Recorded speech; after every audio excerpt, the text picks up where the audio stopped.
kembali lagi dengan kami dari kelompok 3 kelas seminar akuntansi A. Kali ini kita kembali lagi dengan mereview jurnal nasional dan jurnal internasional. Untuk formasi kelompok masih sama dengan video yang pertama. Ada Anggita Dewi Rapina, ada Fatmawati Arma, ada Inayah Wulandari, dan Intan Nurilah. Nah, langsung saja kita mulai mereview jurnal. Pada kesempatan kali ini, kita akan membahas tentang jurnal nasional yang berjudul Identifikasi Non-Value Added and Non-Value Added Activities melalui Activity Based Management untuk meningkatkan efisiensi Hotel Sedona Manado, yang ditulis oleh Mene Farangkuan yang dipublikasikan pada tahun 2013. Latar belakang dari penelitian ini ialah kemajuan yang sangat pesat pada dunia usaha dewasa ini tidak terlepas dari kemajuan teknologi di berbagai bidang kehidupan yang telah memacu terciptanya lingkungan industri yang maju. Peningkatan persaingan ini telah merambah pada industri jasa, khususnya pada usaha perhotelan. Saat ini hotel-hotel berbintang di Manado telah saling bersaing satu sama lain untuk menguasai pasar. Nah, oleh karena itu, untuk dapat bertahan atau bahkan memenangkan persaingan ini, mereka harus dapat menciptakan dari meningkatkan keunggulan kompetitif. Beberapa cara yang dapat digunakan oleh pihak hotel untuk mencapai keunggulan dalam persaingan yaitu dengan berfokus pada peningkatan proses dan aktivitas mereka. Perhatian terhadap kualitas, fleksibilitas, dan efisiensi biaya. Efisiensi biaya tercapai jika biaya yang dikeluarkan di dalam aktivitas menghasilkan produk atau jasa merupakan biaya yang benar-benar dibutuhkan, maka dilakukan pengidentifikasian non-value added. Review dari latar belakang penelitian ini yaitu isu yang diangkat telah sesuai dengan fenomena yang dipaparkan dalam latar belakang dan telah mewakili seluruh variabel yang akan diteliti. Fenomena yang disajikan pun telah up to date dengan periode waktu dilakukan penelitian tersebut. Penjelasan dalam latar belakang sudah terperinci sehingga pembaca dapat mengetahui variabel-variabel yang digunakan dalam penelitian. Selanjutnya itu tunjangan pustaka. Tunjangan pustaka di dalam penelitian ini adalah mengidentifikasi biaya apa saja yang termasuk non-value added activity dengan menganalisis yang bersumber dari teori. Review dari penelitian ini yaitu landasan teori yang digunakan dalam artikel ilmiah tersebut sudah sesuai dengan masalah yang ingin dipecahkan oleh peneliti. Metode penelitian. Dalam penelitian ini, penulis telah menjelaskan dengan baik mulai dari jenis data penelitian yang digunakan, sumber data didapatkan dari mana, teknik pengumpulan data yang digunakan, dan metode analisis apa yang dipakai. Review dalam penelitian ini, penulis telah menjelaskan dengan sangat baik di mana tersedianya langkah-langkah dalam penelitian yang akan diolah. Akan tetapi, dalam metode penelitian kurang menggambarkan desain penelitian dan alasan pemilihan subjek. Artikel ilmiah yang disajikan ini memiliki beberapa kelemahan dan kelebihan. Kelebihannya yaitu tujuan dalam penelitian dan penjelasan teori-teori telah dijabarkan dengan sistematis. Sedangkan kekurangannya yaitu masih adanya kesalahan penggunaan tanda baca dan tidak dijabarkannya alasan dalam pemilihan objek dalam penelitian. Halo, saya Fatmawati Arma, mahasiswa akuntansi 2017 dari Universitas Muhammad Warman. Jadi di sini saya akan mereview sebuah jurnal internasional dengan judul Activity Based Management for Electronic Commerce, a Structured Implementation Procedure. Penulis dari jurnal ini adalah Narcis Rostocki dan publikasinya sendiri pada Journal of Theoretical and Applied Electronic Commerce Research pada tahun 2010.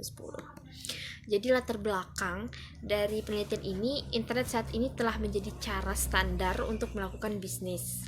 Namun, terkadang bisnis berbasis elektronik juga masih dapat menimbulkan risiko yang besar. Banyak perusahaan yang telah menerapkan e-commerce mengeluarkan biaya keseluruhan lebih tinggi daripada perusahaan sebanding yang masih menerapkan bisnis berbasis internet tradisional.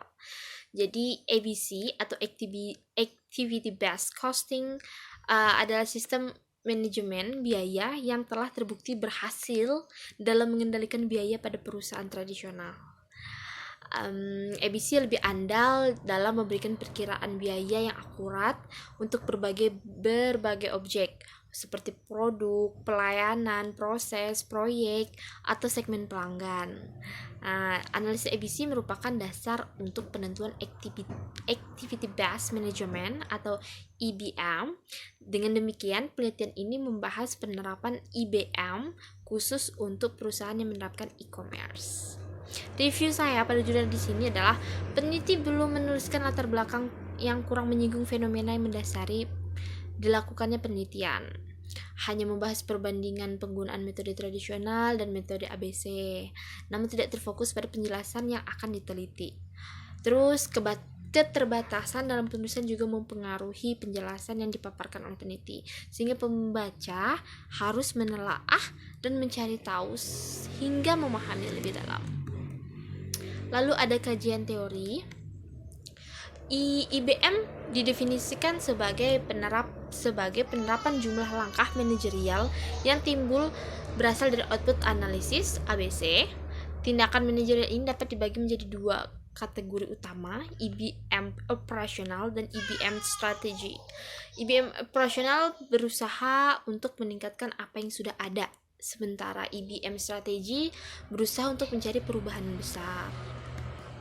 Reviewnya, peneliti dalam menuliskan kajian teori tidak mencantumkan dari mana sumber teori dan kutipan tersebut, sehingga pembaca tidak mengetahui apakah teori yang dituliskan pada artikel ilmiah tersebut valid atau tidak.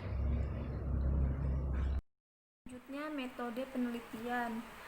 Metodologi implementasi ABM yang dibahas dalam penelitian ini dikembangkan untuk perusahaan manufaktur yang berskala kecil, lalu menggunakan matriks atau tabel untuk melacak biaya overhead.